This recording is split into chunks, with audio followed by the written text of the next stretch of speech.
Welcome Commodore 64 and retro enthusiasts in the review of DC2N5-LC DIY kit.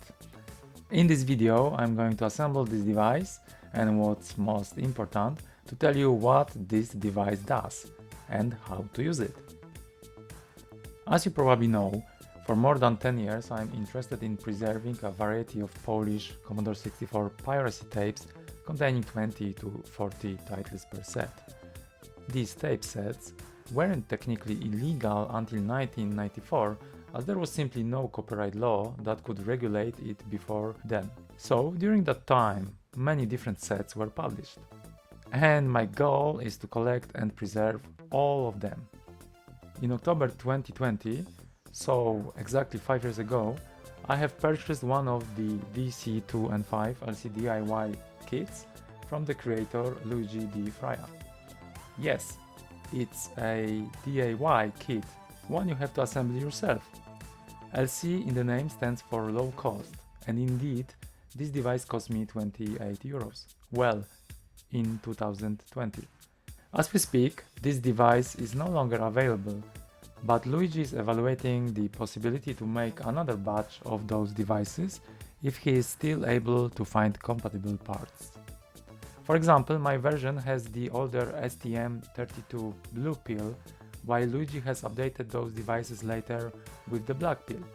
So far, I didn't bother to close that device into a case, but there are 3D printed case files available online. Luigi also contributes a lot to the preservation of Commodore 64 tapes, including support for TapClean preservation tool, that next to TapX also helped me a lot to preserve some of the more stubborn tapes. So I hope Luigi will have enough strength and interest to support the preservation tools for at least the next 10 years.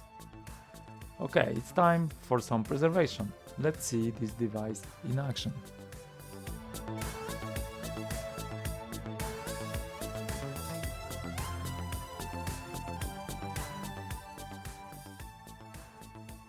Until now, I have used EasyFlash free cartridge to dump data to my PC via mini USB cable from the tape deck on the running Commodore 64. With DC2N5, you don't need a running C64 and PC anymore, just the tape deck and the 5V power supply. Additionally, a battery can be added to keep the current date and time on the device. This is completely optional, but useful to set the date of dumped files. So, where the dumped data is stored? Yes, on the micro SD card.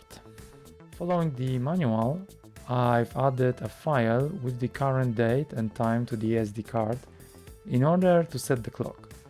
Optional, but a nice feature. And here we are. No smoke so far. Device booted correctly. Menu can be simply navigated with the buttons. Let's check the head alignment option.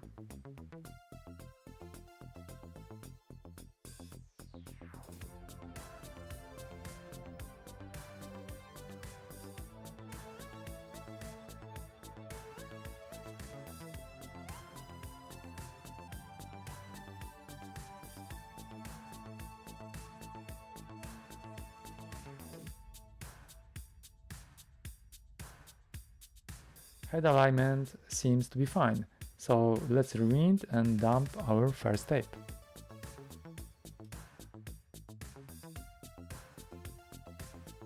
Images are dumped not to the TAP format, but DMP. Tools such as TapClean and TapX support that format as well, so no worries. Another feature of DC2N5 device is to emulate the tape deck and load TAP, PRG, IDX and text files. The external supply needs to be disconnected, as in this mode the device uses the power line from Commodore 64. Let's try to load some TAP image from the SD card. In the menu we can browse through the folders of the card. I've attached one of the TAP images that use the turbo load mode. The first program on the tape is Tape Tester. Let's load it. Here we go. That top image I loaded contains a sequence of games, so I can load the next program from it as the counter is not reset. Time for the Vikings.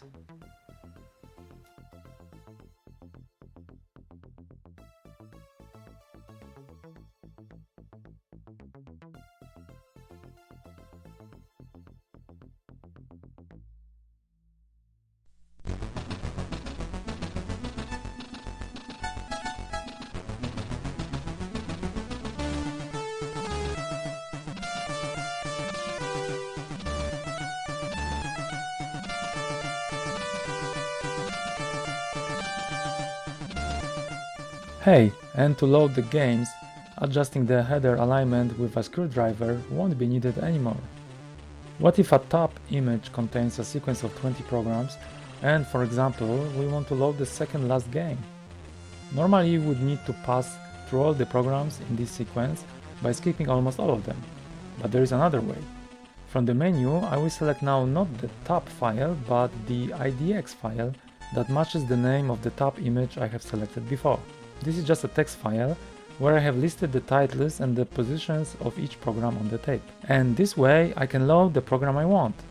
Let me load Jerry the Germ that is at the end of the tape.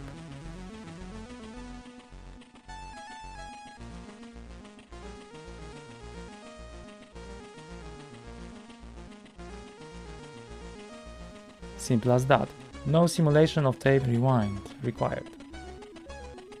Positions of programs can be extracted from the reports provided by such tools as TapX or TapClean.